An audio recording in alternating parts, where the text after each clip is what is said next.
Hey everyone, welcome to Ellis Mowers. I appreciate y'all watching the channel as always. We're gonna work on another Briggs & Stratton engine today on this Huskee riding mower. It's 18.5 horsepower Briggs & Stratton. And I've already identified the issue. I don't know exactly what the fix is gonna be, but we're gonna find out. The issue is that it's hard starting, which I automatically think, oh, compression release, you know, got to tear into the engine. I found something else that I think may be the cause that's not inside the engine, which is good. Be good for the owner of this, because with the condition of this mower, if it was anything internal with the engine, you're talking, I usually don't break open a Briggs for less than $300, so talking about almost the value of the mower at that point. But we may be able to get by with just putting a new push rod in, or at the worst case, a different head on this. I think I've got another one around here somewhere. I do, because I just fixed a different one. And we're going to see exactly what we can do to get this thing back up and running. I think we'll be able to get it running for something that's relatively reasonable for the owner. Because their other option is to go buy, because I don't have any mowers ready right now, because I've had so many customer mowers come in, is to go buy new for $2,000, I think, is the cheapest bare bones riding mower that you can buy right now. So anyways, we'll dive into this. Again, if you have any questions about the video, you can feel free to reach out to me, Ellis at ellismowers.com, or on Instagram at ellismowers09. Thanks as always for the support for the channel. Y'all help me keep things cruising along around here, and hopefully I'm helping y'all out as well by these videos. Let's go ahead and get started on this Huskee. I'll show you the problem, and I'll see what it's going to take to get it fixed.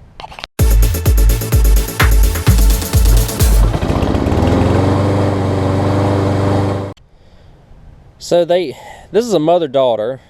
I had a Troy-built pony that they have as well. They live beside each other, so they're just using the Troy-built. I had to put a starter solenoid in it and do a service. So they've got a mower.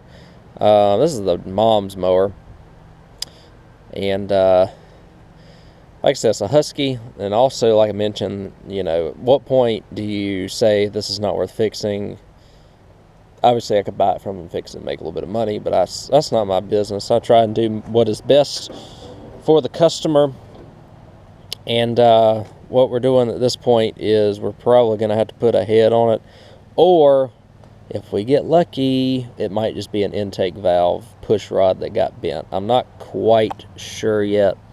However, I do want to get in here and see what's going on with it. I hope I don't have to take the hood off, but if I do, oh, it doesn't look like it's going to be fun. Anyways, I'm going to take these 4 bolts off. They're 3/8/10 millimeter, whatever you can find in your arsenal. This is a 17 horsepower. I'm sorry. So this has been re-powered by either an early, it's a 03 model Briggs. Either way, the premise is the same. This is not a pressure lube engine. This is just a regular one. We're going to get in there. I think I can see through these holes here. I'm going to do my best not to have to take this engine head, or take this engine off, or take this hood off. Let me get into it. I'll get these 4 bolts off and show you what we got. Alright guys, so I've got the light, and I'm going to see if I can do my best to show you what's going on here. I don't know if y'all can see that very well. I might end up taking this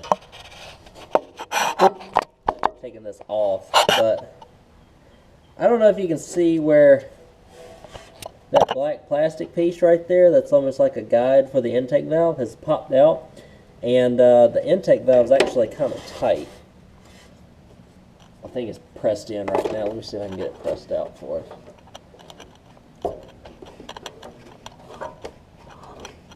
Ooh, wrong way.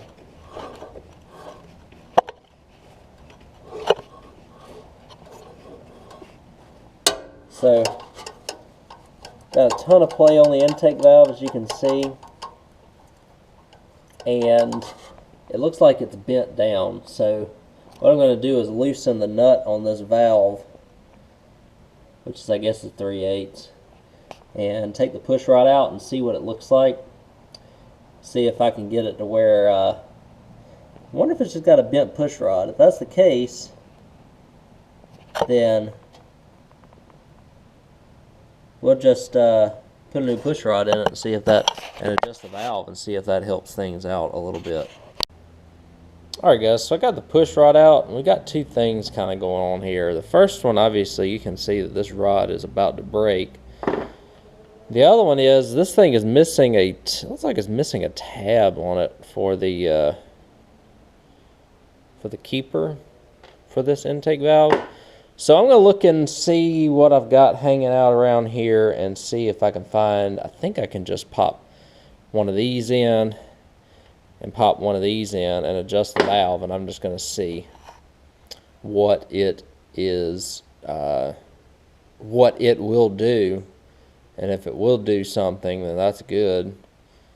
If not, then we might go forth with putting a new head on it. I don't know if we have to go to that length, as long as I can get this keeper fixed and this rod in. Because it still pushes the valves in and out. So I just think that this keeper was pushing down on this, and it ended up kind of screwing the rod up. Alright guys, I got the new keeper in there. I also got the new push rod in there. I used a metal one. I don't know how well I can show y'all right there, but the keeper is in. You just push the tabs out from the back side if you already have a head off, which I already did. And just put it back in there, and then I put a new push rod in. Made sure that the valves are working. Set the valve gap to about 5 thousandths, and see if that works. I need to put a battery in it, and once I do that, I'll see if I can get this thing to turn over. Hopefully so. It seems like it's a lot better now. Maybe not when it comes to that, but, and if that's the case, we'll have to put a compression release in it or something. We'll see if it works. If not, then I'll just tell them that I got to break into it, because I don't know what else it could be, honestly, apart from a compression release. But obviously that valve was a big issue as well, so hopefully that will do it. Let me get a battery in it.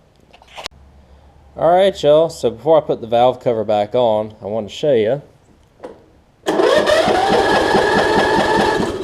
It was having the issue where it sounded like a compression release. Now it's not. So we've got it turning over. I do need to put, I forgot, I have that battery for this right there. It's a 300 instead of a 230.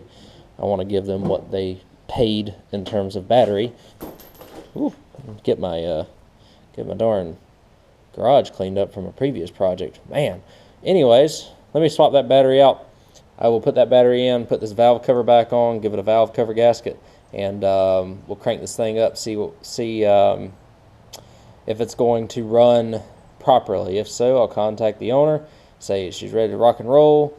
Cost us a lot less than I thought. Please let me bring it back, because you see what I got going on right here right now. So anyways, let me get to work. I'll put the cover back on. We'll test it out.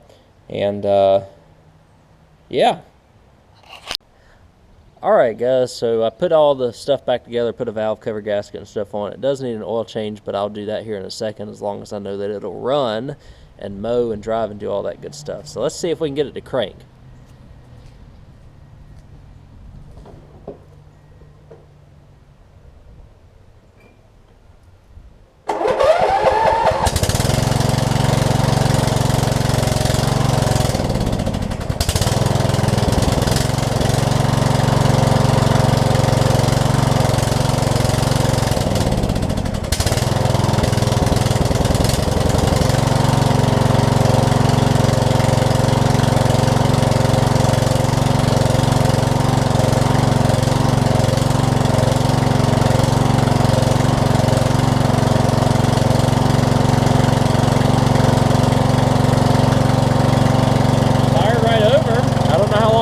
since it's rammed.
See if we'll crank back.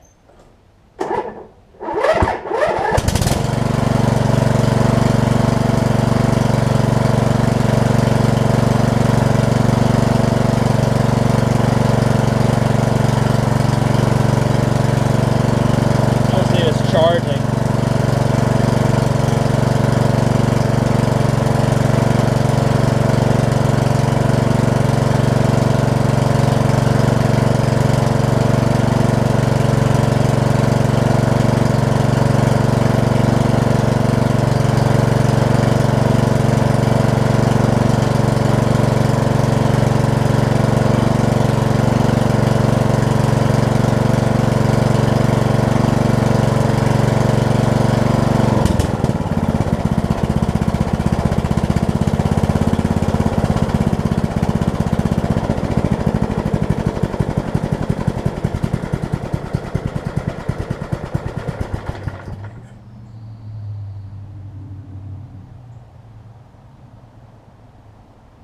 Yep.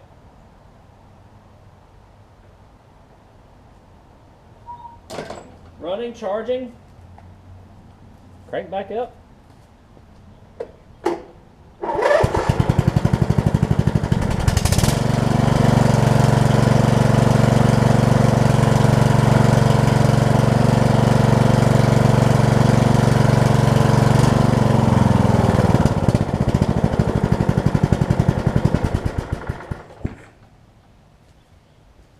Don't sound the best, but it's a little bit of an exhaust leak. I'm going to change the oil in it. I think we'll be done with this. So I didn't demonstrate the original symptoms of this, and I wish I had for y'all, but it was what it was it felt like a compression release issue, and it ended up not being a compression release issue. It ended up being that intake valve, and hopefully what I did there will help alleviate the issues that it was having when it comes to all that. I think an oil change will help it out as well. We'll see what it ends up needing overall, but I think we're going to be all right with it. Again, we'll get this thing back going for less than $100 for them, just a couple of small parts. All right, I put some new oil in it. We'll see if it cranks back up for us.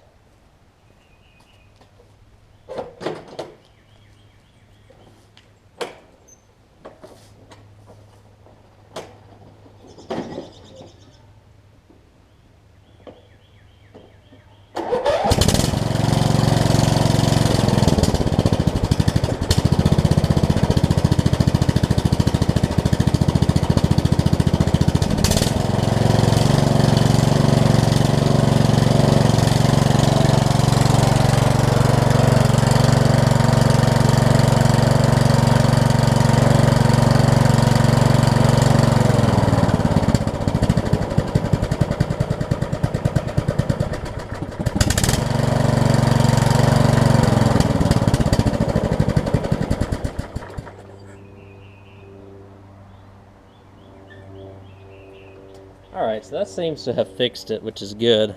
So not a compression release, but hey,